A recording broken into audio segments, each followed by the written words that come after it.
मैं हूं सैयद रजी। हेडलाइंस आप जान चुके हैं। अहम खबर दें आपको, इमरान खान पर इस्लामाबाद में दर्ज मुकदमात की तफसीलात सामने आ गई।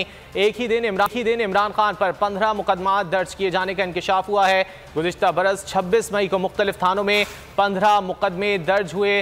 दस्तावेज़ के मुताबिक मुकदमात की फहरिस्त में 2014 के 2 मुकदमे भी शामिल हैं। साल 2022 और 2023 में 26 मुकदमे बनाए गए। तफसीलात जान लेते हैं बोल न्यूज़ की नुमाइंदा आमना अली से। आमना, क्या तफसीलात हैं? जी बिल्कुल, आज इस्लामाबाद पुलिस की जानिब से इस्लामाबाद हाई कोर्ट में chief justice Islamabad high court के सामने जो है इमरान खान के खिलाफ मुकदमात की जो तफसीलात दर्ज कराई हैं, जमा कराई है रिपोर्ट, उसकी तफसीलात सामने आ गई हैं। एक ही दिन में इमरान खान पर 15 मुकदमात दर्ज किए जाने का इंकशाफ सामने आया है। रिपोर्ट के मुताबिक गुज़िश्ता बरस 26 मई को मुख्तलिफ थानों में 15 मुकदमे दर्ज किए गए।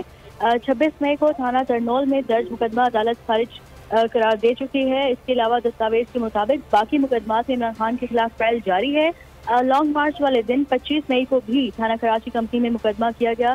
दस्तावेज के मुताबिक इमरान खान के खिलाफ मुकदमात की फहरिस्त में 2014 के 2 मुकदमे तफसीलात के लिए।